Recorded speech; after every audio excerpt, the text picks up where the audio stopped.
Shalom à tous, que tel Dieu vous bénisse, que tel Dieu vous garde.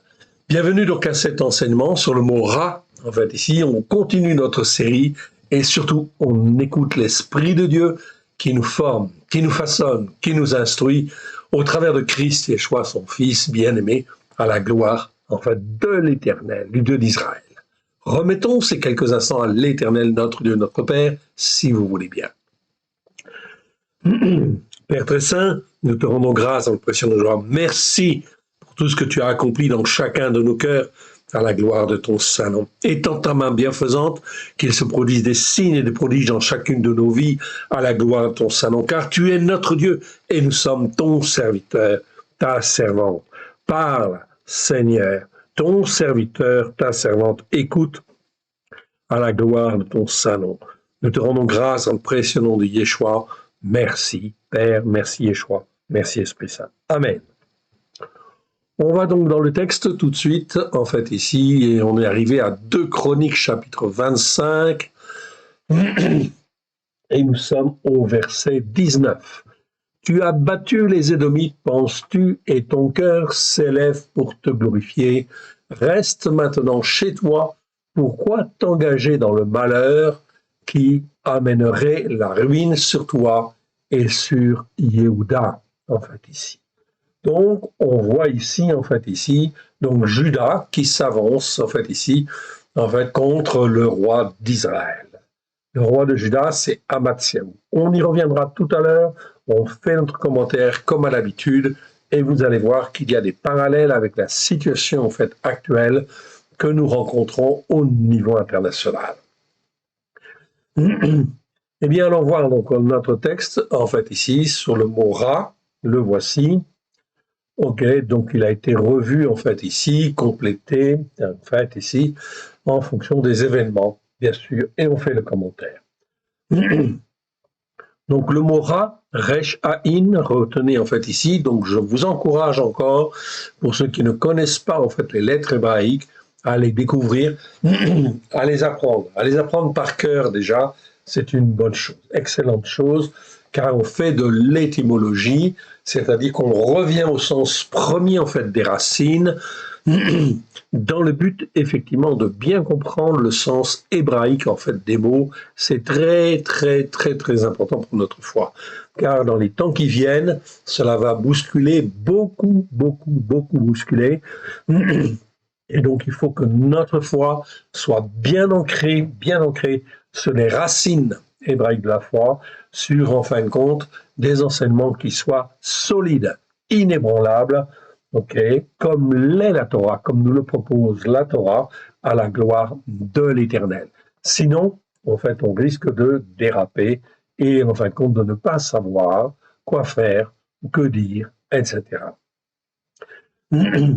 Donc le mot Ra, Resh Haïn, en fait ici, les 2 lettres Resh Haïn, avec en fait en dessous le petit trait en fait horizontal que vous voyez, c'est ce qu'on appelle un patar en fait en hébreu.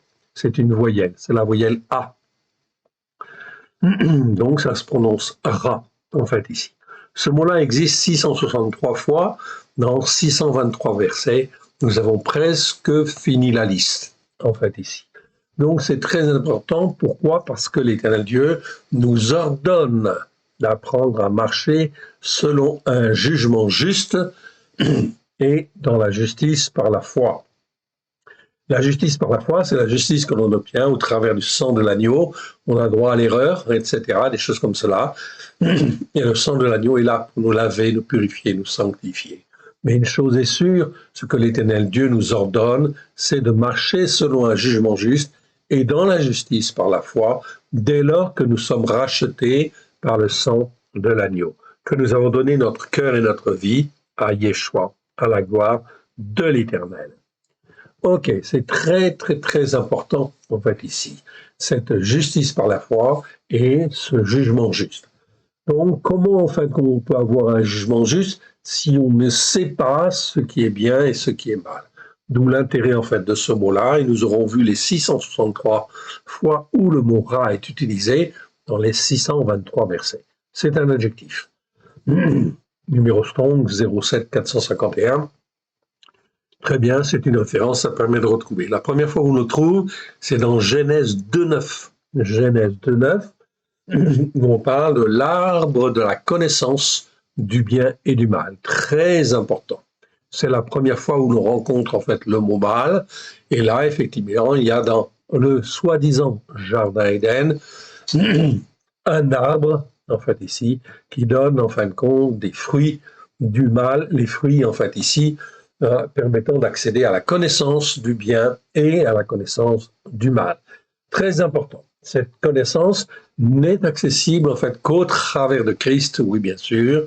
On peut accéder à cet arbre, à la connaissance du bien et du mal, seulement au travers en fait du sang de l'agneau de Christ avec grâce et vérité. Voilà pourquoi tous les croyants et tous les chrétiens en particulier devraient avoir une bonne notion du bien et du mal. C'est extrêmement important. Nous sommes aujourd'hui à la 132e vidéo sur le mot Ra. Vous voyez que ça représente un certain travail, oui, mais qui est absolument nécessaire pour tous les croyants. Tous les croyants, tous les chrétiens, dès lors qu'on donne son cœur et sa vie à Jésus, à Yeshua, eh bien, on doit apprendre en fin de compte ce qui est bien et ce qui est mal, pour ne garder que ce qui est bien et écarter tout ce qui est mal, dans le but, en fin de compte, de progresser et de devenir une vierge sage devant l'Éternel. C'est donc extrêmement important. On a vu le passage de Ésaïe 45, versets 7 à 12, je ne vous le détaille pas en entier, en fait ici. Ok, on l'a vu, bon, donc c'est très bien. On considère que c'est vu et on ne revient pas dessus. Donc le mot en fait ra, en fait dans les dictionnaires, ça veut dire mal, mauvais, ce qui est mal, ce qui est mauvais, les graves. Selon les racines hébraïques de la foi, donc ça c'est très important. Donc on va faire beaucoup d'étymologie, oui bien sûr. On l'a pas mal abordé en fait déjà, et on va continuer à le faire dans le but en fait de bien caler les informations et d'être formé comme l'Éternel en fait le veut au travers de Christ Yeshua pour les temps qui viennent, afin d'apprendre à discerner ce qui est bien et ce qui est mal. Nous avons vu en fait aussi, donc, Ra, la racine Rechaïn, est l'emblème de tout ce qui est terrestre, opaque et mauvais. Okay, donc on retrouve en fait également le mot Réa. Pardon. Donc Réa, en fait ici, donc vous voyez ici, sous le Resh, j'ai un tséré, et sous le Haïn, j'ai un patar. Donc ça se prononce Réa. Donc vous voyez qu'on a les mêmes lettres en fait ici qu'ici, mais la vocalisation, c'est-à-dire les voyelles, sont différentes. Là c'est Ra, en fait ici. Ok, là c'est Ra, et là c'est Réa, en fait ici. Ok. Donc Réa, ça existe 188 fois dans 173 versets, et ça veut dire en fait le prochain l'autre. Dans la seconde, sur les 188 fois, c'est traduit 69 fois par prochain, c'est plutôt bien. Autre 44 fois, bon, c'est acceptable aussi, c'est l'autre. Donc c'est important effectivement de bien comprendre cette notion de prochain. Ici, en fait, on voit dans 41 versets, c'est le mot ami, c'est pas très terrible. Comme traduction, c'est pas terrible. Le mot réal ne parle pas d'amitié, en fait, ici. Ok ? Il y a d'autres mots pour ça. Donc, il faut revoir ces versets-là. Vous trouverez tout ça dans le Milon Katsar, en fait, ici, c'est-à-dire dans le dictionnaire abrégé. Vous avez tous ces mots-là avec tous les versets où ils se trouvent. Donc, vous voyez très bien, en fait, ici, vous pouvez retrouver les 41 versets où se trouve le mot réa, oui, bien sûr, et voir de par vous-même si c'est pas mieux d'utiliser le mot prochain, en fait, ici, si ça ne change pas le sens, en fin de compte, du verset. C'est donc très important.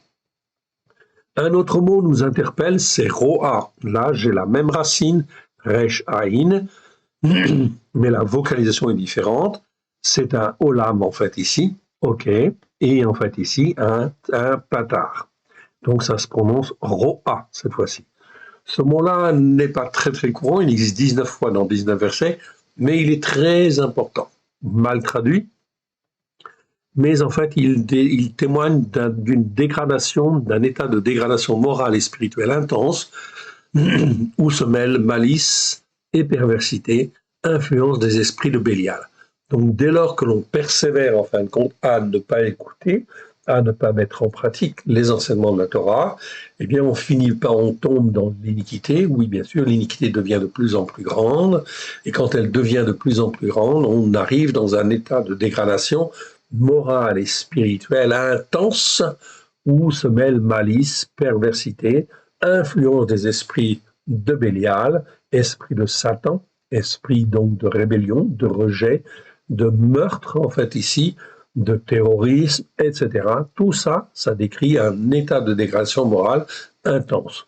Donc lorsque le prochain, ou si le prochain est touché par effectivement en fait ici Ro'a, c'est-à-dire un état de dégradation morale, spirituelle intense, où se mêlent malice, perversité, influence des esprits de Bélial, est-ce que tu vas toujours considérer ce prochain comme un prochain? Non, car la Bible dit, tu aimeras ton prochain comme toi-même. Mais le Seigneur n'a jamais dit que tu dois aimer ou marcher, faire alliance avec quelqu'un qui se comporte comme un méchant. Non, surtout pas. Donc tu dois apprendre à juger. Si tu n'apprends pas à juger, c'est sûr qu'on va se planter. Ça ne va pas le faire. Donc, vous voyez la nécessité d'apprendre. Et d'apprendre, en fait, ces définitions, ces mots-là. On a vu le mot ra'a, en fait, ici, qui, lui, est un verbe, donc resh aïn, et le aïn, en fait, est doublé à la fin. Donc, ça se prononce ra'a. Ça, c'est un verbe 83 fois dans 80 versets. Ça veut dire se sentir mal, en fait. Quand c'est conjugué au kal, c'est une forme verbale la plus courante en hébreu. Quand c'est au ifil, le ifil est une forme verbale qui consiste à faire les choses ou qui change un peu le sens en fait du mot. Donc c'est plus se sentir mal ou être mal, mais c'est faire le mal ou faire du mal. Comme par exemple l'Éternel commence à faire du mal contre Israël à cause, en fin de compte, des péchés, des transgressions, des iniquités qui perdurent dans le temps. L'exemple du Covid, par exemple, je le prends trop souvent, c'est un malheur qui touche toutes les nations, qui a été, en fin de compte, de nation en nation. C'est tout à fait conforme à Jérémie chapitre 25, où l'Éternel dit qu'il va juger toutes les nations et que la coupe que Juda a bu, toutes les nations la boiront. Donc la France va la boire, l'Allemagne aussi, l'Angleterre aussi, tous les pays européens vont en fait ici boire de la coupe de l'Éternel, la coupe du malheur, la coupe des malheurs, en fait ici. Tout cela, en fait ici, dès lors que l'on persévère dans les péchés, les transgressions, les iniquités, oui bien sûr. Ok. Donc plus on avance, plus on va, plus on s'aperçoit effectivement que la situation se dégrade. Tout cela, c'est les conséquences, en fait, ici, justement, des péchés, des transgressions, des iniquités. Le président, en fait, a dissous l'Assemblée il y a déjà un moment, un peu plus d'un an et demi maintenant, ok. Et là, en fin de compte, il va certainement être obligé, en fin de compte, ok, de la dissoudre à nouveau, ok, d'après ce qu'on pense, d'après ce qu'on peut voir. Tout cela, en fait, il en sera exactement comme l'Éternel le permet pour la France. Mais la France, comme je vous avais dit, elle a un rôle particulier, en fait, à jouer, ok, et elle ne le fait pas. Elle a un rôle spirituel à jouer au travers de notre président, Monsieur Macron. Eh bien, effectivement, la France a un rôle spirituel à jouer encore aujourd'hui, oui, bien sûr. Et on verra que ça ne va pas du tout. On en reparlera tout à l'heure. Nous avons vu aussi le verbe ra'a, un autre verbe qui existe 173 fois dans 144 versets, ra'a. Donc c'est resh aïn et le et en fait au bout, et ça nous parle de la vie en fait ici. Donc ra'a, c'est un verbe qui nous parle de tous les soins terrestres que l'on apporte aux peines, aux soucis, aux chagrins, aux afflictions, d'où le verbe paître qui en découle, dont le mot pasteur par exemple, ou prêtre, hein, c'est pareil, hein, ou diacre ou autre, etc. Toutes les fonctions, en fin de compte, qui permettent d'éduquer, de s'occuper, en fin de compte, des brebis, eh bien, c'est effectivement le verbe ra'a. Ainsi, selon les Écritures, la responsabilité d'un pasteur est de prendre soin des brebis, dans le but de les éduquer, de les former et de les amener à Dieu, à l'Éternel Dieu, le Dieu d'Israël, sur la montagne de Sion, c'est-à-dire sur la montagne de la sainteté de Dieu, et non pas sur la montagne de la théologie catholique, protestante ou évangélique, oui bien sûr.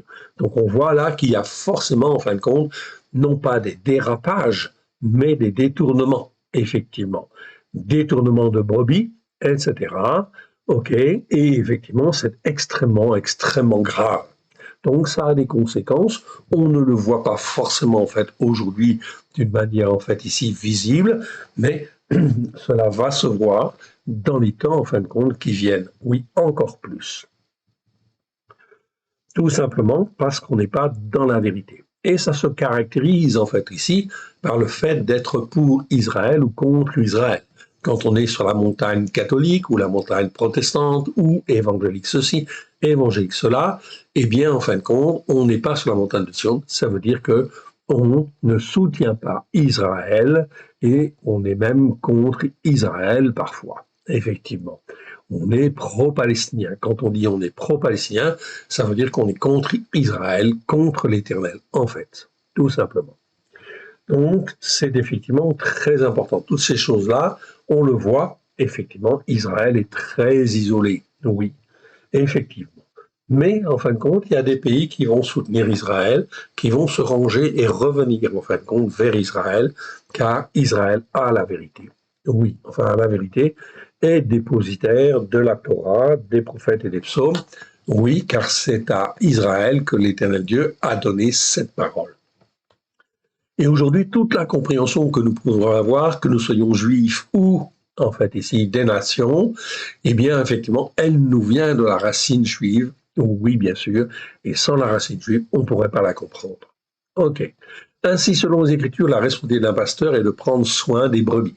Mais c'est aussi le rôle d'un chef d'État, d'une nation judéo-chrétienne, de conduire son peuple avec un cœur intègre et des mains intelligentes, comme David, en fait, l'a fait. En fait, ici. Je répète, comme un chef d'État d'une nation judéo-chrétienne, de conduire son peuple avec un cœur intègre et des mains intelligentes. Est-ce que notre président, le président Macron, conduit la France et les Français avec un cœur intègre et des mains intelligentes comme David l'a fait? OK. Bon. La réponse, je ne vous la donne pas, vous la connaissez, elle est évidente, elle coule en fin de compte de source. En effet, le verbe ra'a, dans certains versets, a le sens de conduire, diriger, gouverner. Et oui, nous sommes dans des temps prophétiques, en 2026, okay, nos gouvernants, et en particulier Macron, doit effectivement, en fin de compte ici, savoir prendre position du fait de l'historique français, de la France et des Français, devrait être capable de prendre les bonnes décisions. Or, en général, vous le voyez de par vous-même, je n'insiste pas en fait compte sur les vidéos que nous avons déjà faites, mais il prend systématiquement le chemin inverse de ce qu'il devrait faire. OK. Comme dans Genèse 48:15, Jacob bénit Joseph et dit que le Dieu en présence duquel ont marché mes pères, Abraham et Israël, le Dieu qui m'a conduit. Donc on voit ici que le verbe ra'a a le sens ici de conduire depuis que j'existe jusqu'à ce jour. Aujourd'hui même, si nous écoutons la parole de Dieu, en fait, et nous la mettons en pratique, le Seigneur nous conduit dans une bonne voie. Si nous n'écoutons pas, en fait, ici, ne mettons pas en pratique, l'Éternel Dieu aussi nous conduit, mais c'est en fait ici une voie, en fait ici, mauvaise, okay, dans ce cas-là. Donc, il faut effectivement, en fait, ici, faire attention à ce que l'on fait et choisir, apprendre à avoir un jugement juste et à marcher selon la justice par la foi. Le sens de diriger. donc dans Psaume 78-72, et David les dirigea avec un cœur intègre et les conduisit avec une main intelligente. C'est la référence que j'ai utilisée tout à l'heure. Le sens d'être même un chef, comme dans Jérémie, en fait, ici, 49-19, et quel est le chef qui me résistera? Donc aujourd'hui, l'Éternel Dieu, en fait, ici, nous sommes dans des temps prophétiques, l'Éternel Dieu sonde les cœurs, sonde les reins de tous les croyants, et chaque matin, il rend ses jugements en fonction de ce que l'on a, en fait, ici, compris, vu, et que l'on veut faire, en fait, aussi, et que l'on déclare avec notre bouche devant l'Éternel. OK? Et les présidents, en fait, aujourd'hui, tous les présidents de toutes les nations sont jugés, en fait, ici, en fonction de leur attitude, en regard de la Torah. Je dis bien en regard de la Torah, car qu'ils croient ou qu'ils ne croient pas, de toute façon, la terre, en fait, ici, a été créée par Israël, le Dieu d'Israël, pardon, ok, par, en fait, l'Éternel, le Dieu d'Israël. Donc, comme l'Éternel Dieu, en fait, ici, ok, est le souverain, il a donné une Torah qui est, en fait, la référence où il explique, en fait, ici, comment il juge, en fait, et les uns et les autres. Les cœurs, les hommes, les femmes, mais aussi les nations, mais aussi et surtout les présidents, en fait, ici. Et les chefs. Ou encore le sens de gouverner, comme dans Michée, chapitre 5, 4, et là vous voyez bien, il, on parle de Yeshua, se présentera et il gouvernera avec la force de l'Éternel, avec la majesté de l'Éternel, son Dieu. Donc on voit bien que le verbe ra a bien une dimension de, pas seulement de paître, mais de gouverner, de diriger, de conduire. Enfin, revenons au mot ra, qui veut dire ici mal, comme dans 1 Roi chapitre 11, verset 6. Et Salomon, Shelomo, fit ce qui est mal aux yeux de l'Éternel. Il ne suivit point pleinement l'Éternel, comme David son père. Donc on voit très clairement ici, il ne suivit point pleinement l'Éternel, comme David son père. Donc il ne s'agit pas seulement, en fait ici, de donner son cœur et sa vie à Yeshua, il s'agit bien sûr de suivre, en fait ici, d'apprendre à marcher selon la justice par la foi et un jugement juste. Et oui, on y revient.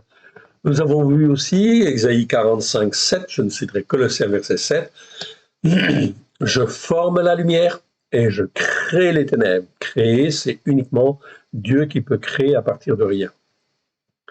Je forme la lumière et je crée les ténèbres. Rocher, ok? Donc l'Éternel Dieu, en fin de compte, ici, fait ces choses-là. Tous les matins, en fait, ici, ils sont de nos cœurs, sont de nos reins. Okay? Il forme la lumière, il crée les ténèbres. Je donne la prospérité et je crée le mal, en fait, ici. Moi, l'Éternel, je fais toutes ces choses. Donc, effectivement, dans ce passage, il y a bien les versets suivants qui disent est-ce que le vase, en fait, peut dire quelque chose, en fait, au potier? Ok? En disant, en fin de compte, au potier, pourquoi tu me fais comme ceci ou tu me fais comme cela? Le vase, il n'a rien à dire. Ok? Eh bien, nous sommes sur la terre, oui, et nous n'avons rien à dire, en fait, ici, sinon à exprimer, en fin de compte, par la foi, les choses selon la parole de Dieu, en fait, ici, oui, bien sûr, selon ce que nous avons reçu afin de faire les œuvres que l'Éternel Dieu a préparées d'avance. Nous sommes à la 132e vidéo, aussi, en fait, ici, 132e vidéo, c'est, en fait, ici, la 653e fois, où l'on trouve en fait le mot ra, en fait ici. 653, en tout, il y en a 663.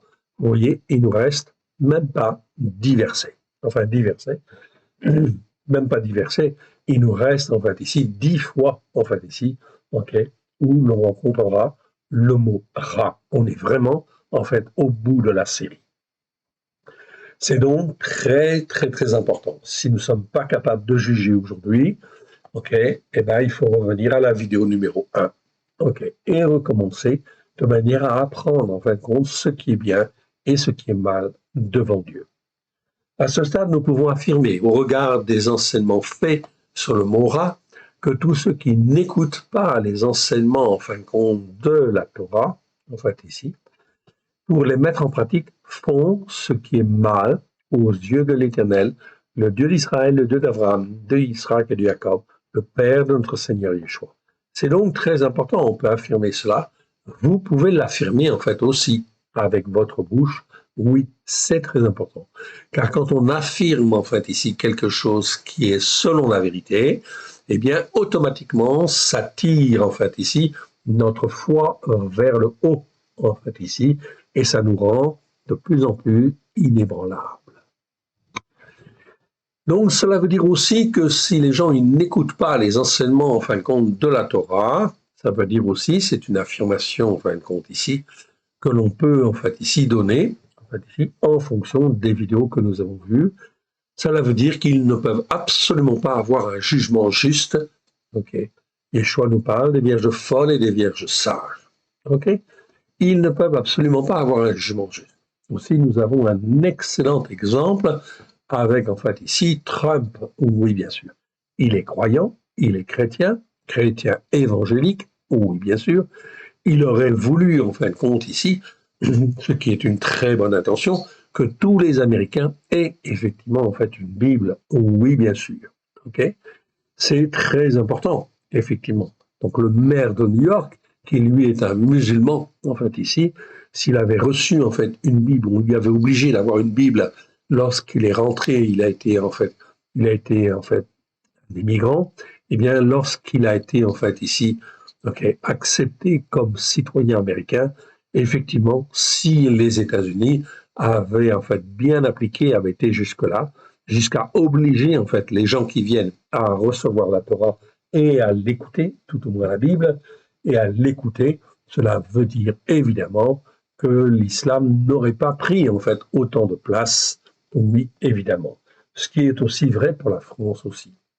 Mais ce qui veut dire, en fait, si je reviens, en fait, ici, à ce que je voulais dire, c'est que Trump est un croyant, oui, un croyant évangélique, mais il n'est pas éduqué dans la Torah, les enseignements de la Torah. Donc, résultat des courses, il ne peut absolument pas avoir un jugement juste. Et vous le voyez manifestement, en fin de compte, ici, aussi dans la manière dont il se comporte vis-à-vis des nations, en appliquant des hausses, en fait, ici, de TVA intempestives, d'une part, et d'autre part, en convoitant notamment le Groenland. Et oui, donc ça, on voit devant tout le monde, à la face du monde entier, on voit ici un chrétien, il convoite, en fait, ici, un territoire qui n'est pas à lui. Ce n'est pas conforme à l'écriture. Mon frère, ma sœur, y a-t-il eu un seul roi, ou un seul président qui ait dit, en fait, à Trump, tu n'as pas le droit de faire cela, car la Bible dit, en fait, ici, il n'y en a aucun qui dit ça. Car, en fait, ici, Trump, c'est un croyant. Et si on avait utilisé cet argument, cela veut dire que la loi de Dieu, elle est au-dessus, en fait, ici, des lois des pays, des gouvernements. Cela veut dire que Trump, il aurait certainement plié le genou. Je suis certain, en fait, ici, et convaincu que l'Éternel Dieu aurait fait plier le genou à Trump devant sa parole. Car sa parole est comme un marteau, en fait, ici. Et oui, c'est la Bible qui le dit.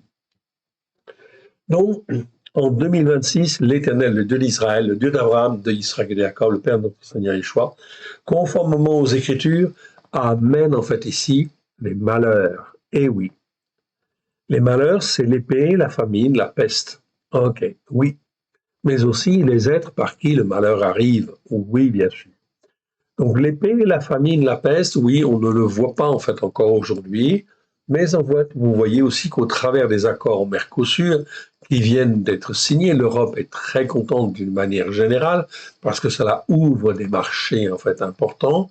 Oui, bien sûr, mais enfin, on va faire venir de la viande, faire venir toutes sortes de choses, de produits qui ne sont pas en fin de compte fabriqués, élaborés de la même manière que nos agriculteurs, à qui on a imposé en fait depuis des années des règles et des règles. On les a maintenus en fait sous un joug très important pour avoir en fin de compte des produits entre guillemets de bonne qualité ou de meilleure qualité. Et aujourd'hui, avec cet accord, qu'est-ce qu'on est en train de dire?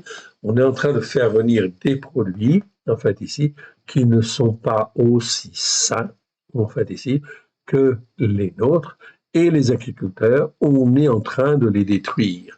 On est en train de les détruire par cet accord, car cet accord prime à cause de l'argent, à cause de la puissance. Oui, oui, bien sûr, que cela donne à l'Europe. Oui, bien sûr.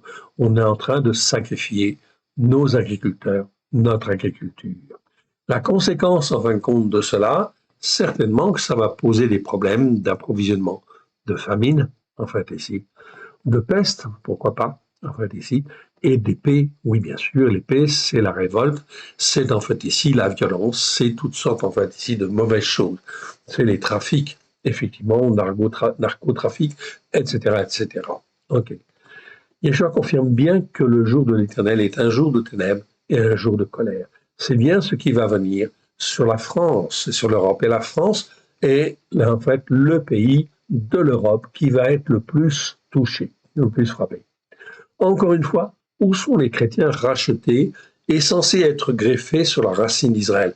Où sont leurs témoignages? À l'heure actuelle, les nations judéo-chrétiennes sont incapables d'avoir un jugement juste devant l'Éternel, le Dieu d'Israël. Macron, notre président, est toujours un insensé selon les Écritures. Mais regardons maintenant, revenons un peu sur Trump. J'en ai un petit peu parlé, mais c'est important d'en parler. Il avait très bien agi. Selon ce que nous avons vu sur le mot rat, il apparaît évident qu'il a fait des choses, des très bonnes choses. Il s'est mis en avant, pour soutenir Israël, en fait ici. Donc il s'est mis en avant, en fait, devant l'Éternel, le Dieu d'Israël, en soutenant Israël. C'est très bien. Mais c'est toujours la Torah qui est la référence. Et la Torah dit que tu dois combattre ce qui est mal. Combattre l'Iran et le régime terroriste de l'Iran était donc une excellente chose. Il avait même encouragé, on l'a entendu en fin de compte ici dans les nouvelles, il avait même encouragé le peuple iranien à aller de l'avant, et que les USA étaient en train d'acheminer une intervention musclée. On l'a tous entendu. Et cette intervention musclée, eh bien, on l'attend toujours. Elle n'a pas eu lieu. Elle n'a pas eu lieu parce que Trump, en fait, ici, a subi, en fait, d'énormes pressions. Mais rien à ce jour n'est venu, car probablement la pression des États arabes a été certainement très élevée. Quelle est l'erreur de Trump, là, en fin de compte? La Bible, la Torah dit très bien, tu ne dois pas faire alliance avec des peuples ou des étrangers qui sont des étrangers hostiles ou qui sont des étrangers idolâtres. Non, jamais. Avec des étrangers tout court, oui. Avec les guerres, oui. Avec les rares, non. La Bible est très claire. Donc, on ne peut pas s'associer, on ne peut pas négocier, même avec les États arabes, en fait ici, pour, en fait ici, faire quelque chose. Ou Trump le fait, parce qu'il décide de le faire par lui-même, mais il ne peut pas, en fin de compte, faire alliance avec les pays arabes qui sont, en fin de compte, musulmans et qui ont forcément une doctrine différente. Et cette doctrine, en fin de compte, elle est, en fait ici, elle peut s'opposer, oui, bien sûr. C'est ce qui se passe, en fait, ici. Donc, Trump voulait frapper l'Iran, oui, tout le monde aurait pu être content et changer le régime. Mais, en fait, les États arabes, certainement, je ne connais pas, je ne peux pas confirmer, mais ont exercé une pression extrêmement importante, très élevée contre Trump, pour qu'il ne le fasse pas, n'intervienne pas. Donc, Trump ne sait plus quoi faire, et en fin de compte, il en fait, ici, change de fusil d'épaule. Par ailleurs, nous voyons que Trump, dans sa folie expansionniste, on peut dire cela, parce que ce n'est pas biblique.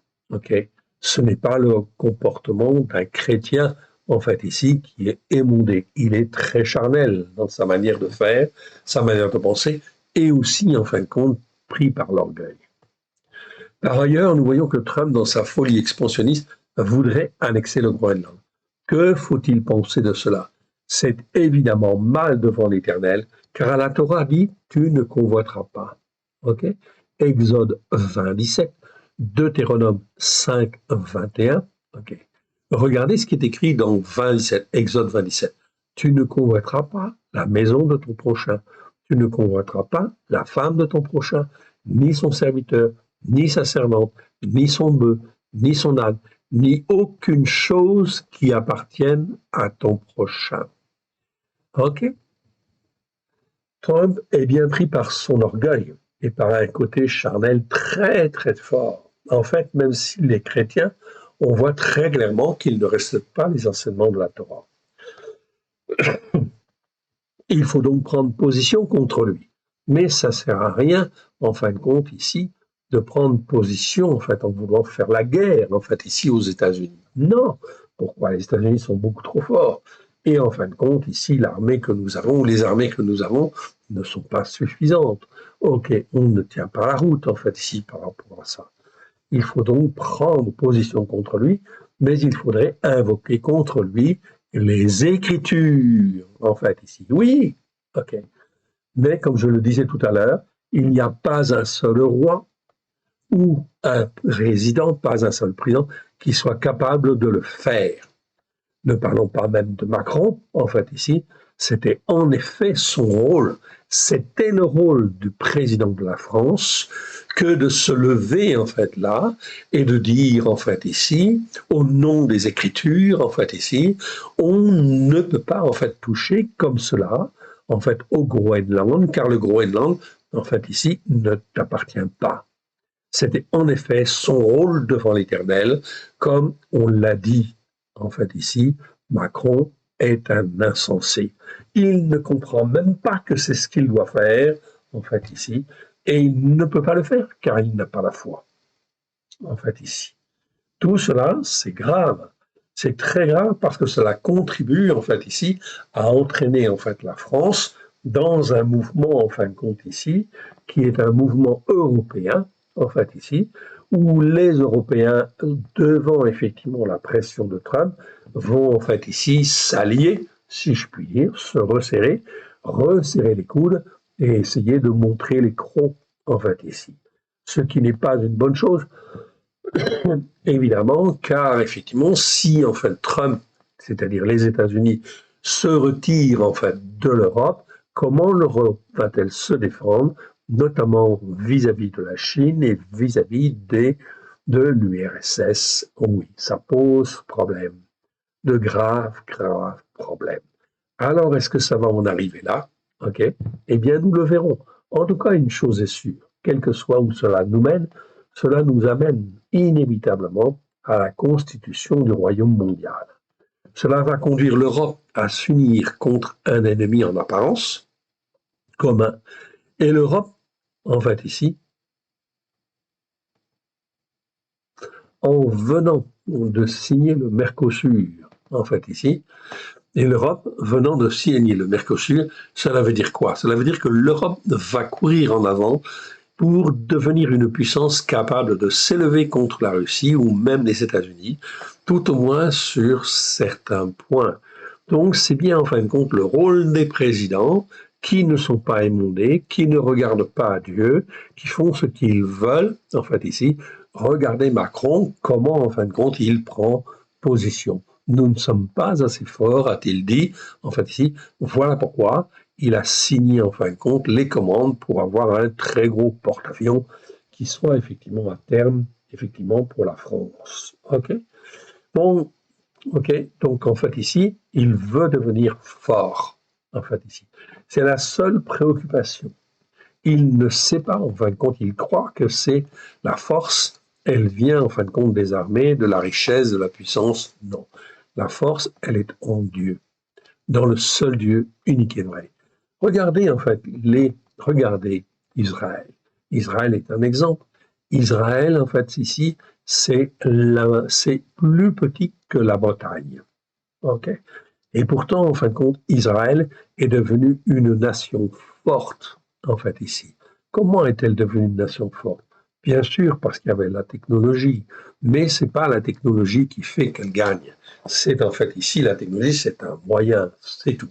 Mais c'est parce que l'Éternel Dieu était là, a fait gagner Israël contre le Hamas, contre les Hezbollah, contre l'Iran, contre les Houthis. Et si la guerre a été arrêtée, en fait ici, si Israël a arrêté, c'est parce que les États-Unis ont obligé à un cessez-le-feu, c'est-à-dire que le travail n'était pas terminé. Selon la Torah, le travail devait aller jusqu'au bout, jusqu'à l'extermination. J'ai bien dit l'extermination du Hamas, oui, sur la bande de Gaza. C'était effectivement. Pourquoi? Parce que, en fin de compte, tous les criminels doivent être jugés et doivent être condamnés à mort.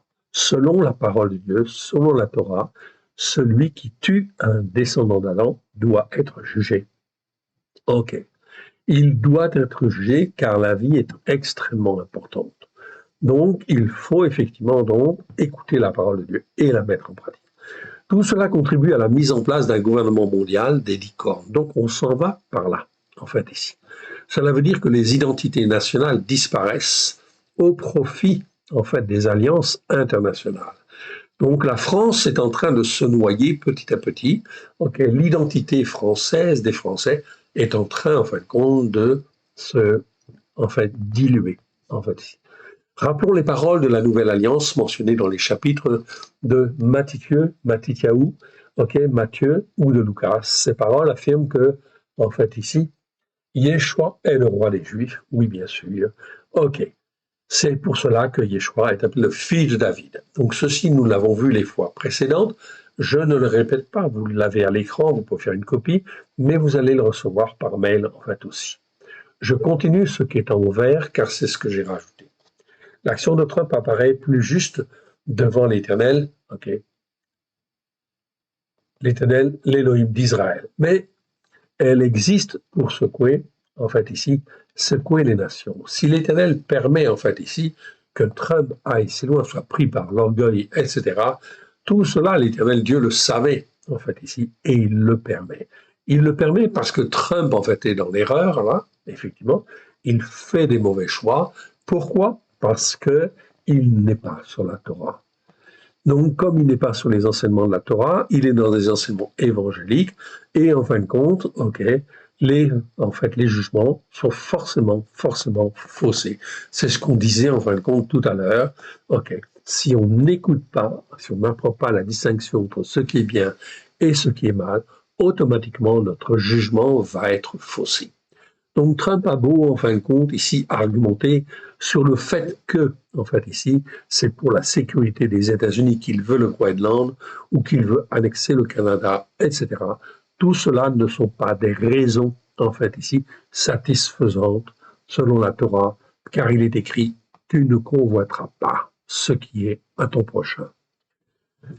Mais en fait, ici, l'Éternel Dieu le permet, en fait, ici, tout simplement parce que les chrétiens sont dans l'erreur. Oui, sont dans l'erreur, ils ne peuvent pas avoir un jugement juste.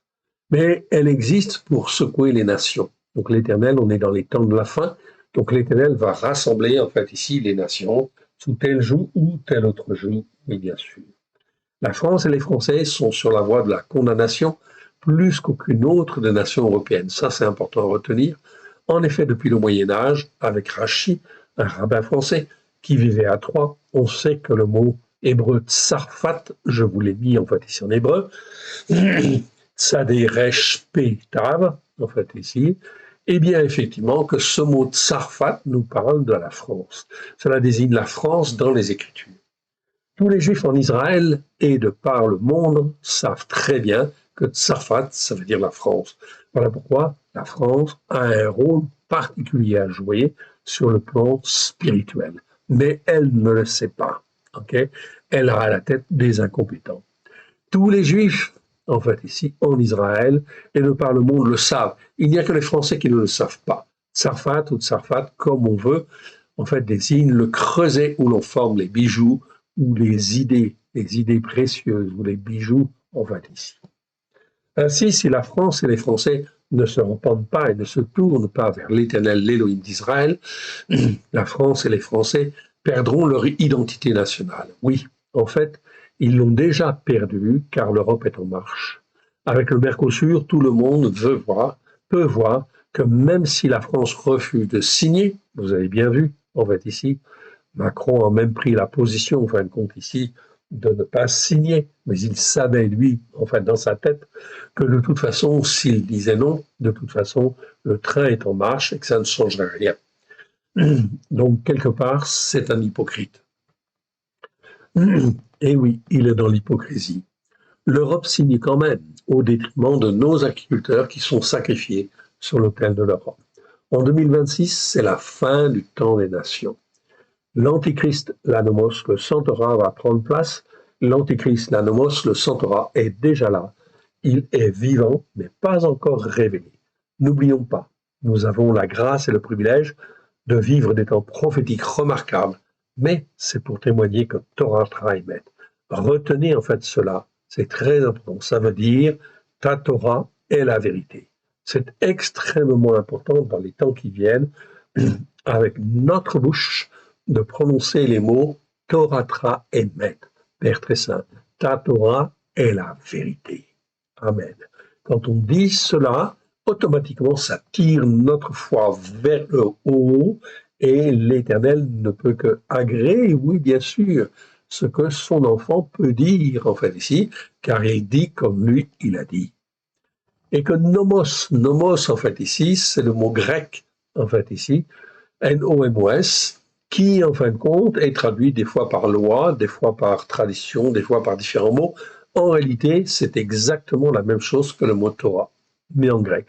Ainsi, dans les environ 200 versets où le mot nomos existe, on aurait dû traduire, effectivement, en fait, ce mot-là en français par Torah, en fait, ici. C'est la Torah de l'Éternel. Ainsi, on a, en fin de compte, des versets de la Genèse à l'Apocalypse qui nous parlent de la Torah dans une continuité parfaite. Car Yeshua dit, je ne suis pas venu abolir la Torah et les prophètes. Matthieu chapitre 5, verset 17 et verset 18, pas un seul iota de la Torah ne disparaîtra, que tout ne soit accompli.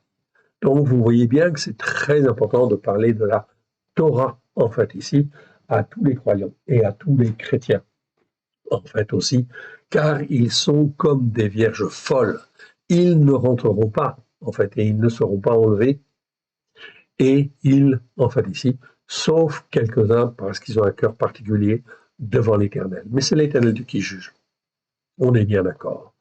Mais c'est très important, en fait, ici, cette notion de Torah Traimet, de Torah et la vérité. Non seulement pour les croyants des nations, mais aussi pour les croyants juifs qui doivent être rachetés et regreffés. Les juifs doivent être regreffés. Ça veut dire qu'aujourd'hui, en fait, ici, les juifs ne croient pas en Jésus. Oui, bien sûr, parce que les chrétiens se sont mal comportés avec Israël. Oui, dans toutes les nations où il y a des juifs, eh bien, on devrait les garder, les protéger, en fait, les choyer, bien évidemment, car les Écritures disent bien, il y a bien une promesse de restauration. Et oui. Et donc, en fait, ici, ça, c'est un prochain dont tu dois t'occuper. Et oui, effectivement. Donc, si vous avez des juifs autour de vous, il faut leur parler, il faut leur dire Torah Traimet. Et que, en fait, en grec, en fait, ici, le mot nomos, ça veut dire Torah, et que les traductions, en fait, que nous avons sont fraudées. Il faut les changer, ou il faut leur offrir, en fait, ici, cette traduction du Nouveau Testament que nous avons fait. Vous pouvez y aller, en fait, ici. Oui, bien sûr. Depuis la Révolution, la France et les Français ont erré à droite et à gauche. Au gré du vent qui soufflait sur eux, au gré des partis politiques qui se sont comportés comme des insensés. Okay. Aucun d'eux n'a cherché ni persévéré à retrouver l'Éternel, l'Élohim d'Israël, le Père de notre Seigneur Yeshua. En fait, ici. Voilà pourquoi tous nos dirigeants, qu'ils soient religieux ou politiques simplement, eh bien, en fait, sont dans l'erreur parce qu'ils n'ont pas conduit la France et les Français depuis la Révolution. Ils ne les ont pas rappelés, ramenés vers l'Éternel, le Dieu d'Israël. L'Éternel, l'Élohim d'Israël, nous le voyons manifestement, est en train de restaurer Israël et la France et les Français ne sont pas là pour soutenir Israël.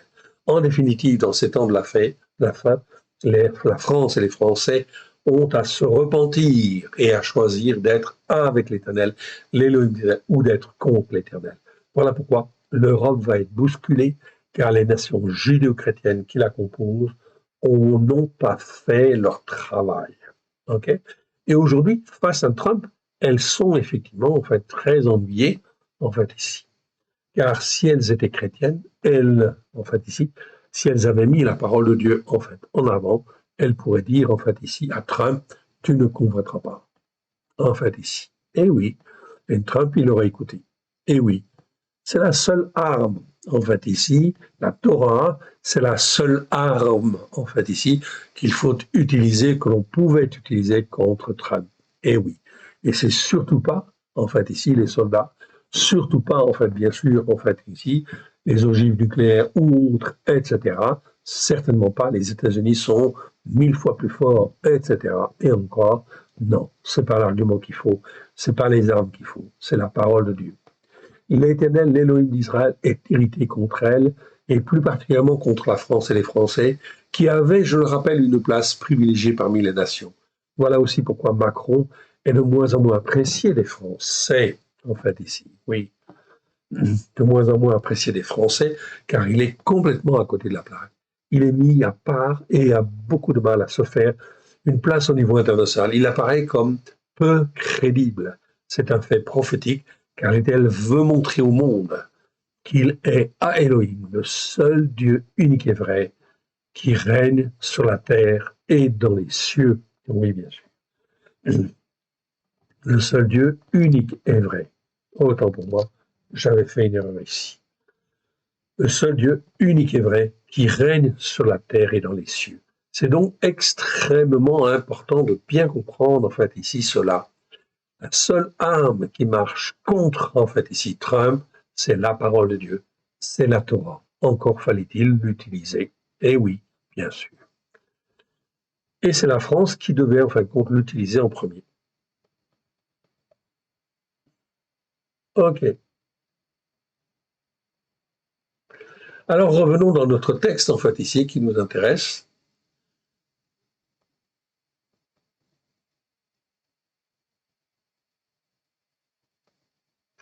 Et on va lire du verset 17 au verset, 28. OK.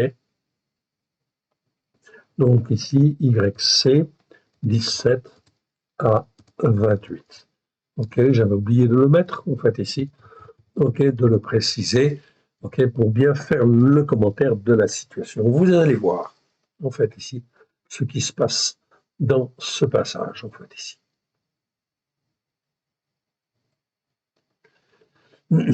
OK, je reviens en fin de compte ici. Après avoir donc, on est dans 2 Chroniques, chapitre 25, versets 17 à 28. OK. Après avoir consulté Amatsiaou, en fait ici, c'est Amatsia, en fait ici. Hein, OK. C'est Amatsia, en fin de compte, en français, hein, voilà.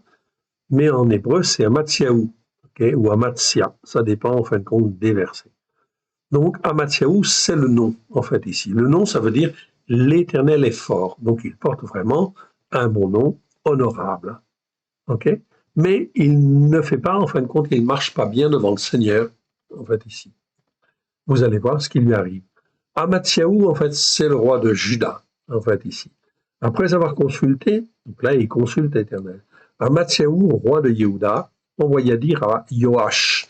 Joach, c'est le roi, en fin de compte. Joach, c'est Joas, en fait, ici en français, fils de Yoharaz, fils de Yehou, roi d'Israël. Donc, il va voir, en fait, ici, il envoya dire à Joach, viens, voyons-nous en face.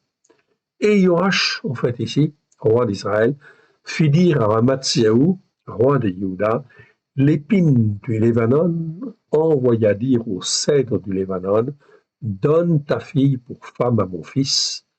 Et un animal des champs du Lébanon passa et écrasa l'épine. OK.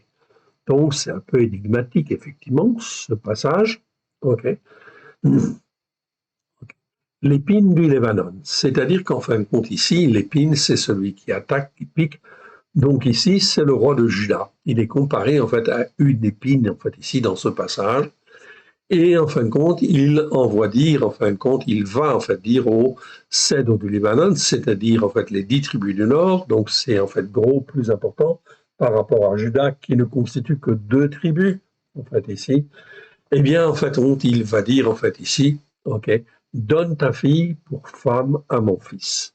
Déjà, en fin de compte, ici, le roi de Juda, en fait, ici, il veut la fille, en fin de compte, du roi, en fait, ici, d'Israël.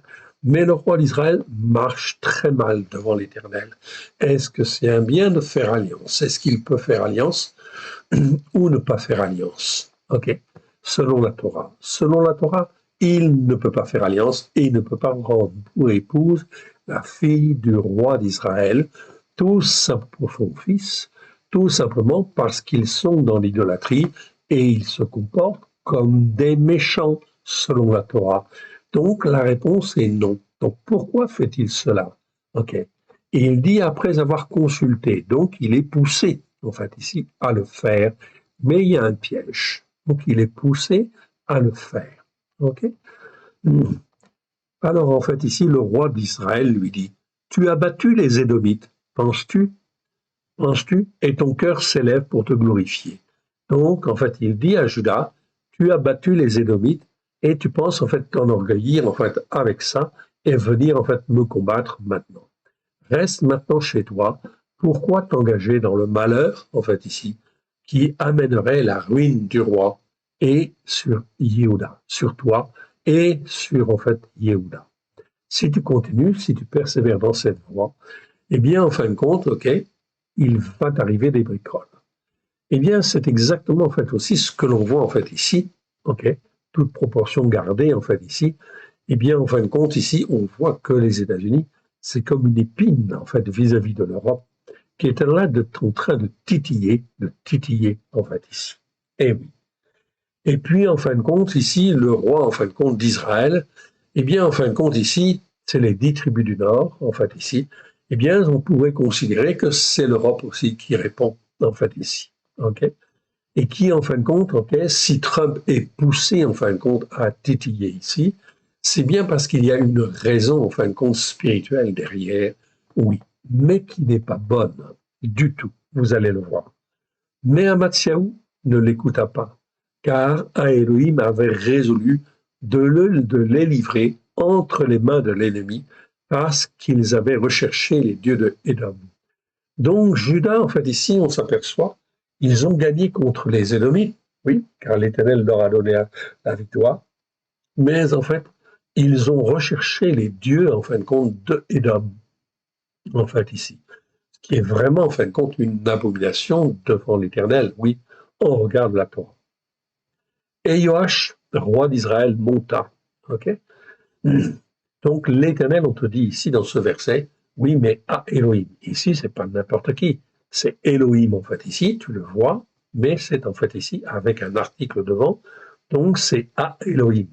Donc c'est la décision du seul Dieu unique et vrai qui avait résolu de les livrer entre les mains de l'ennemi parce qu'il avait recherché les dieux de Édom. Donc ici, en fait, on voit que Judas, il l'a consulté, mais il l'a consulté, mais il est induit en erreur, oui, bien sûr.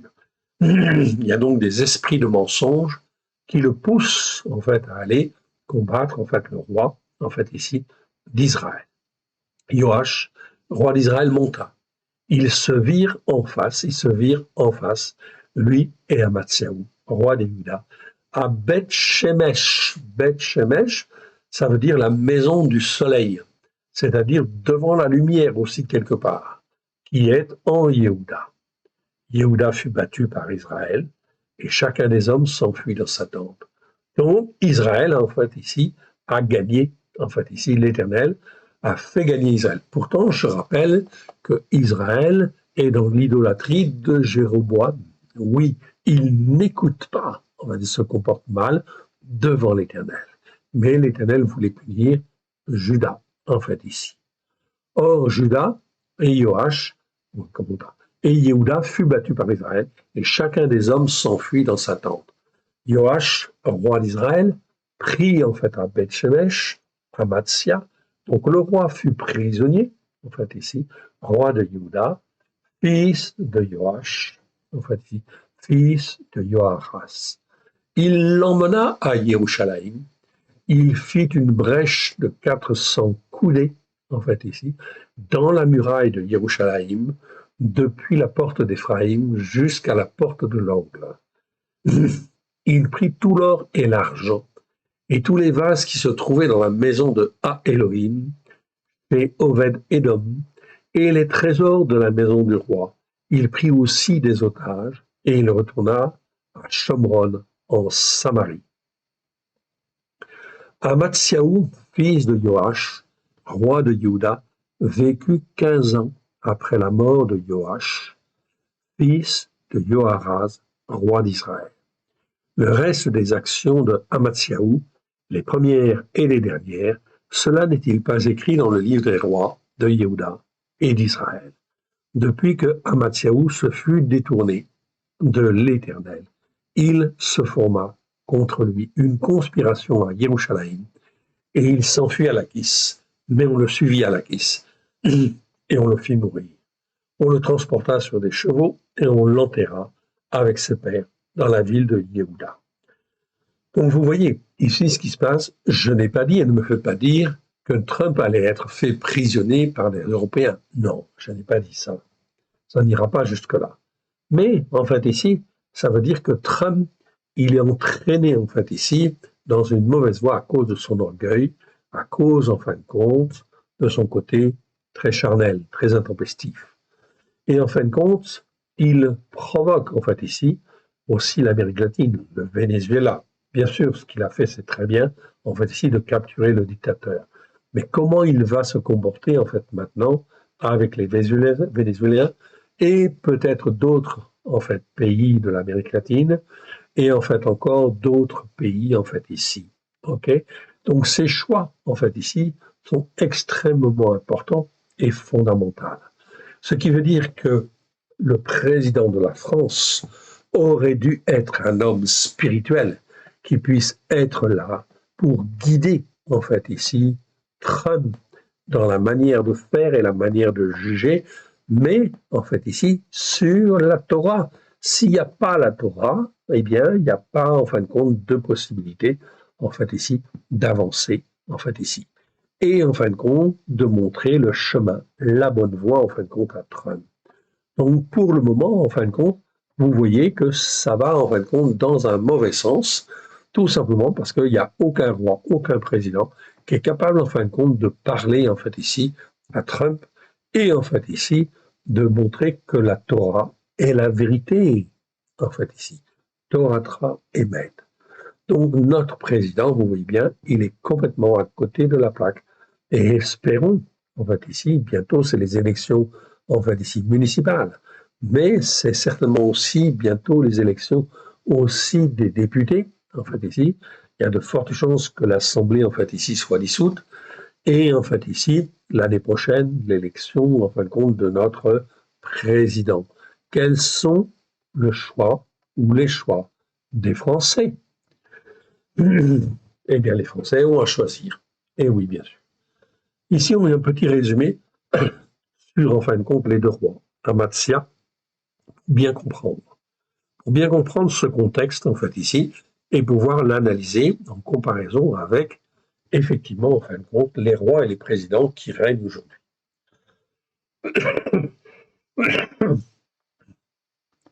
Amasia. OK.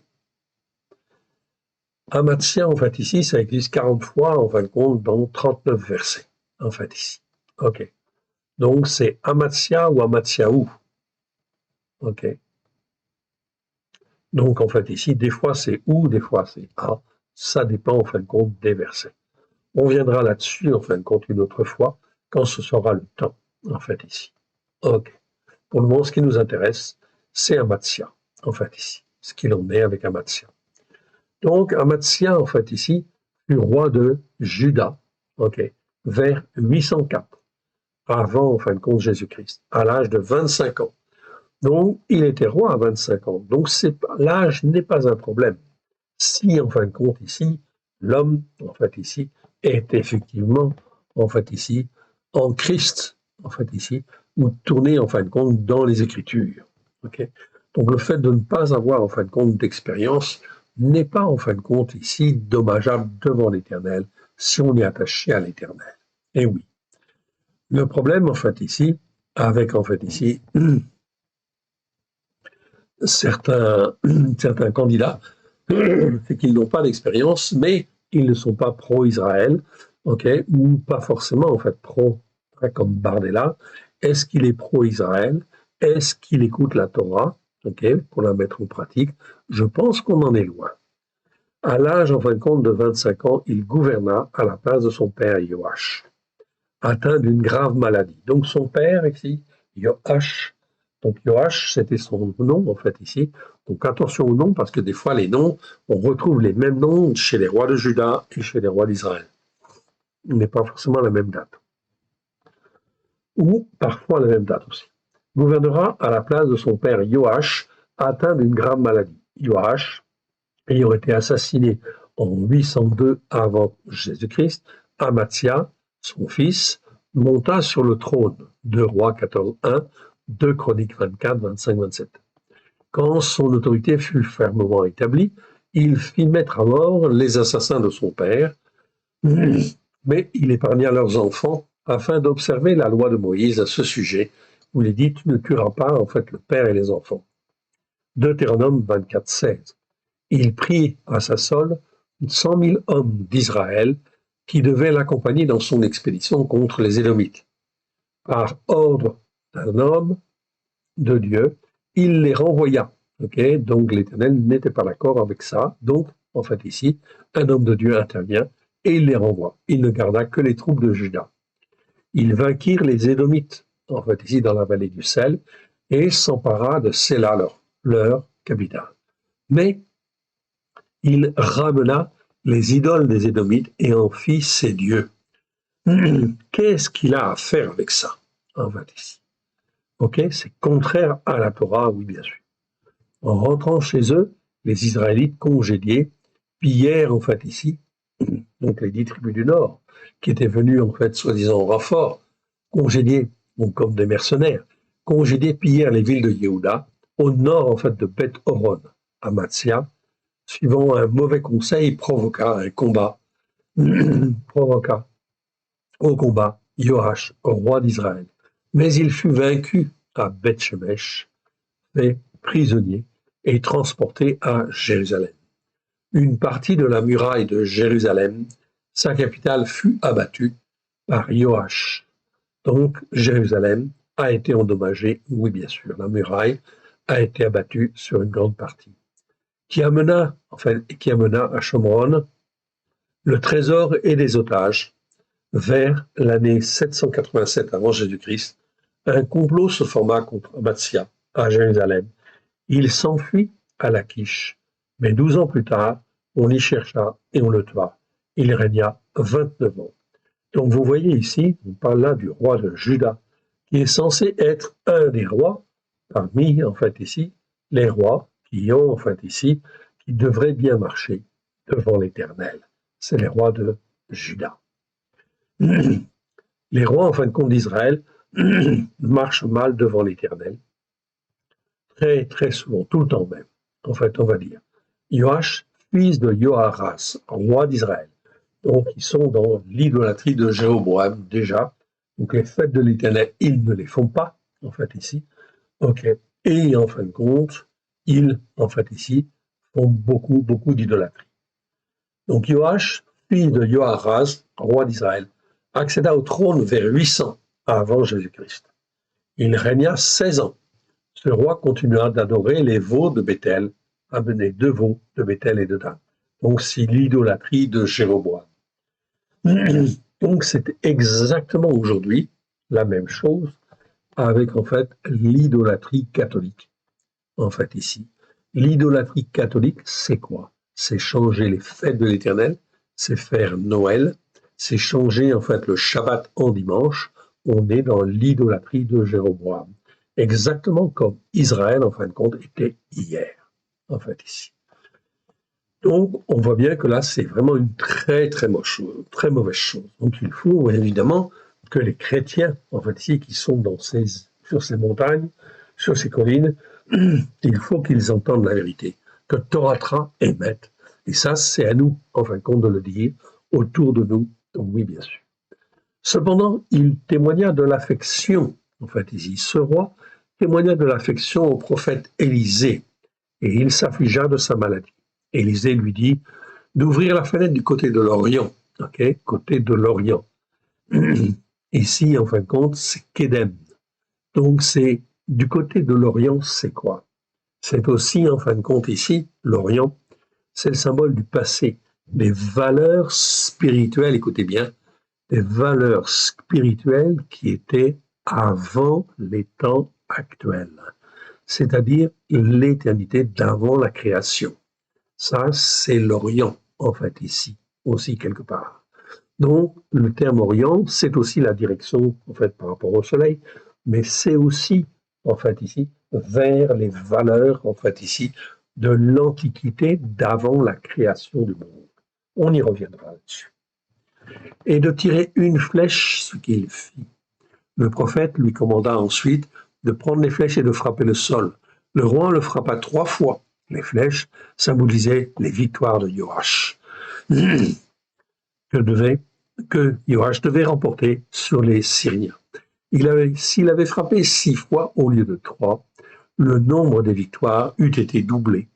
Après le décès d'Élisée, donc s'il avait frappé, s'il avait marché par la foi, en fait ici, eh bien en fin de compte, ok, même le roi de Juda, même le roi d'Israël pouvait revenir, L'Éternel Dieu, en fait ici, prévoit toujours la possibilité de revenir, pourvu que l'on écoute ou pourvu que l'on fasse, que l'on marche par la foi dans la justice que la foi de Dieu, que Dieu donne. Après le décès d'Élisée, Joach fournit 10 000 soldats mercenaires à Amatzia, roi de Juda, on a vu tout à l'heure, qui voulait faire une expédition contre les Édomites. Un prophète vint consulter Amatsiaou, vint conseiller Amatsiaou de les renvoyer. C'est ce qu'il fit. Bien que leur sol ait été payé d'avance, ces mercenaires courroucés pillèrent le territoire de Juda en le quittant. 2 Chroniques 25, versets 6 à 10 et 13. Ce fut peut-être le motif du défi que Amatzia lança à Joach. Malgré l'avertissement de Joach, Amatzia persista à vouloir faire la guerre. La bataille eut lieu à Beth-Shemesh, qu'on a vu tout à l'heure. Joach fut victorieux, abattit une partie des remparts de Jérusalem, emporta les trésors du temple et du palais et emmena des otages pour s'assurer la paix. À la mort de Joach, son fils Yarovam II, Jéroboam II, accéda au trône, évidemment. Okay. Donc, on voit ici que l'Éternel disait « Je forme la lumière, okay. Je fais la bénédiction, mais je fais en fait ici les ténèbres aussi. Okay. Je crée les ténèbres. Okay. En fonction de ce que l'on fait, de ce que l'on choisit, l'Éternel Dieu, en fait ici, agit. Si l'on veut revenir vers lui, il n'y a pas de problème dans la détresse. Vous voyez ici, même le roi d'Israël pouvait revenir, mais il n'a pas marché par la foi. Il n'était pas convaincu. Il a tapé 3 fois les flèches par terre au lieu de taper 6 fois. C'est donc extrêmement important d'apprendre à marcher par la foi. D'où l'intérêt fondamental d'apprendre à distinguer ce qui est bien de ce qui est mal. Ok, nous arrivons en fait ensuite ici dans 2 Chroniques chapitre 29. 2 Chroniques chapitre 29 et nous sommes au verset 6, mais on va reprendre à partir du verset 1. Là on parle de Rizkiyahu. Rizkiyahu c'est qui? C'est Ézéchias. Ézéchias qui fut un roi de Juda, qui marcha bien en fin de compte devant l'Éternel. Rizkiyahu, Rizkiyahu c'est Ézéchias. Donc vous voyez, on a déformé grandement en fait ici le nom hébreu, en fait ici. Rizkiyahu, ok, Ézéchias, devint roi à l'âge de 25 ans. Donc c'est pas un problème en fait ici l'âge. Ok, 25 ans. Il régna 29 ans à Yerushalayim. Sa mère s'appelait Avia, fille de Zerayahu, en fait ici. Donc on peut supposer déjà ici, comment dire, un arrière-plan en fin de compte ici, positif, ici une bonne éducation. Il fit ce qui est droit aux yeux de l'Éternel, entièrement comme avait fait David son père. Donc l'écriture est très claire ici, il marcha bien devant l'Éternel. Il fit ce qui est droit. Donc il savait distinguer ce qui est bien, ce qui est mal. Il n'y a que comme ça que tu peux apprendre à marcher droit aux yeux de l'Éternel. Entièrement comme avait fait David son père. Donc c'est une référence. Et oui. La première année de son règne, au premier mois, il ouvrit les portes de la maison de l'Éternel et il les répara. Pourquoi? Parce que les rois précédents, eh bien, n'avaient pas fait, en fin de compte, ce qu'il fallait. Et le pays était tombé, en fin de compte, okay, en décrépitude, si je puis dire, dans la malédiction.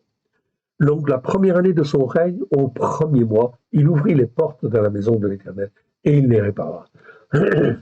Il fit venir des sacrificateurs et les Lévites qu'il assembla dans la porte orientale. Donc, c'est pas n'importe quelle porte, hein, c'est la porte orientale. Donc, la porte, en fait, ici, qui est orientale, c'est-à-dire selon les valeurs spirituelles de l'Éternel d'avant la création. Ok, vous avez bien noté, on reviendra sur ce mot. Et il leur dit, écoutez-moi, Lévi, maintenant sanctifiez-vous, sanctifiez la maison de l'Éternel, l'Élohim, de vos pères, et mettez ce qui est impur hors du lieu de la sainteté. Verset 6, car nos pères ont péché, ils ont fait ce qui est mal aux yeux de l'Éternel. Donc, ils ont fait ce qui est mal, c'est bien le mot que l'on rencontre en fait ici, évidemment. Okay? Ils ont fait ce qui est mal aux yeux de l'Éternel, notre Elohim. Ils l'ont abandonné, ils ont détourné le regard du tabernacle de l'Éternel et lui ont tourné le dos. Ils ont même fermé les portes du portique et éteint les lampes. Ils n'ont offert à Elohim d'Israël, okay, à l'Elohim d'Israël, okay, ni parfum, ni sacrifice d'élévation. À l'Elohim, on va dire. L'Elohim d'Israël, ni parfum, ni sacrifice d'élévation dans la sainteté. Aussi la colère de l'Éternel a été sur Yehuda et sur Jérusalem. Il les a livrés au trouble. Okay? Donc, il les a livrés au trouble et à la désolation. Pourquoi? Parce qu'ils n'écoutaient pas. Ils ne se tournaient pas vers l'Éternel Dieu.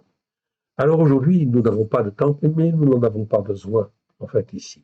Ce qui est important, c'est de tourner, en fait, l'image du temple, c'était l'image pour nous apprendre, en fait, ici, la spiritualité. Aujourd'hui, au travers de Christ, en fait, ici, nous n'avons pas besoin, en fin de compte, de temple pour nous tourner vers le seul Dieu unique et vrai, au travers de Christ, oui, bien sûr. C'est en fait ici, le chemin, en fin de compte, est tout tracé au travers de Christ. Il est le chemin, la vérité et la vie. C'est bien ce qui est écrit dans Jean. Aussi, la colère de l'Éternel a été sur Yehuda, sur Jérusalem. Aussi, en fait, aujourd'hui, la colère, en fait, ici, a été sur la France, sur les pays européens. Okay. Il les a livrés au trouble. Oui, bien sûr. Voilà pourquoi nous avons de plus en plus de troubles. Il y aura de plus en plus de troubles. Et à la désolation et à la moquerie, comme vous le voyez de vos yeux, en fait, ici. Cela va venir, en fait, ici. Et voici, à cause de cela, nos pères sont tombés par l'épée, et nos fils et nos filles et nos femmes sont en captivité. Nous n'en sommes pas là, en fait, encore, mais, en fait, ici, les désordres viennent. Maintenant, j'ai à cœur au plus profond de moi-même de faire alliance avec l'Éternel, l'Élohé Israël. On ne peut pas mieux dire. Donc, est-ce qu'on veut se repentir et revenir à l'Éternel, l'Élohé Israël? Israël, on peut l'écrire comme ceci, en fait, ici. Ok, comme je vous l'ai montré déjà, en fait, ici, car Israël, c'est quoi? C'est l'homme fort devant Dieu, l'homme qui combat devant Dieu, en fait, ici. C'est ça, Israël. Donc, que tu sois juif ou non juif, si tu combats au travers de Christ, en fait, pour l'éternel, tu es Israël, en fait, ici. Tout simplement. Je rappelle, en fait, ici, ok, Yi, c'est être, en fait, Isra, c'est combattant, en fait, ici, c'est combattre, c'est le verbe combattre, et elle, devant Dieu, en fait, ici. Voilà la définition profonde, étymologique, en fait, ici, du mot Israël. Ok, faire alliance avec l'Éternel, l'Élo Israël, pour que l'ardeur consumante de sa colère ne se détourne de nous. Maintenant, mes fils, cessez d'être négligents, car vous avez été choisis par l'Éternel pour vous tenir à son service devant lui. Vous êtes ses serviteurs et pour lui offrir les parfums. Donc là, il parle en particulier aux Lévites. Oui, bien sûr. Et les Lévim se levèrent. Ok. Marat, fils d'Amatsai, Joël, fils d'Azariaou, en fait ici, les fils de Kéatim, les fils des Mérarites, Kis, fils d'Abdi, Azariaou, fils de Lélel, et les Gershonites, Joach, fils de Zimma, et Den, en fait ici, fils de Joach, pardon, et les fils d'Elitsaphan, Shimri et Yéel, et les fils de Asaph, Zerayahu et Mataniahu, etc., etc., etc. Tout cela se sont levés, en fait, ici, pour servir l'Éternel. Donc, on voit bien, en fait, ici, qu'il y a bien, effectivement, une restauration avec, en fait, Rizkiyahu, en fait, ici. OK? Rizkiyahu, c'est-à-dire Ézéchias, parce qu'il avait un cœur pour revenir à l'Éternel. Alors, est-ce qu'il y a des cœurs pour revenir à l'Éternel? Eh bien, la question peut se poser, que chacun se pose en fait la question chez soi, pour revenir, oui ou non, à l'Éternel, et en fin de compte, être dans les temps qui viennent, dans les temps prophétiques qui viennent, d'accord avec ce que l'Éternel, Dieu, est en train de faire. Continuons, en fait, ici, et on arrive à Ménaché. Ménaché, c'est Manassé, en fait, ici. Et je vais m'arrêter là, parce que là, c'est un gros morceau, en fait, ici. OK, on le verra donc la prochaine fois. 2 Chroniques 33. 33, en fait, ici, verset 2, en fait, ici. OK, 655. OK. Et on étudiera le cas de Ménaché, en fait, la prochaine, à la gloire de l'Éternel. Remettons à l'Éternel, notre Dieu, en fait, ici, ce que nous avons vu et entendu. Père très saint, nous te rendons grâce pour tout ce que tu nous as donné aujourd'hui. Oui, que ce qui n'est pas de toi dans le nom d'Yeshua s'en aille dans les lieux arides. Que ce qui est de toi soit loin de grâce et de vérité au travers de Christ Yeshua. Étends ta main bienfaisante pour que nous puissions mieux comprendre, mieux faire ce qui te convient à la gloire de ton saint nom. Nous te rendons grâce dans le précieux Yeshua, car sans toi, nous ne pouvons rien faire. Dans les temps, les circonstances qui viennent, qui vont être bousculées, où l'Europe va être bousculée, où la France va être bousculée, eh bien, Seigneur, que nous puissions rester fermes sur ta Torah, pleine de grâce et de vérité, au travers de Christ Yeshua, ton Fils bien-aimé. Merci Seigneur. Sans toi, nous ne pouvons rien faire. Que toute la gloire te revienne, Père très saint, dans le précieux nom de Yeshua. Amen. Que l'Éternel Dieu vous bénisse, que l'Éternel Dieu vous garde. Shalom à tous. Amen.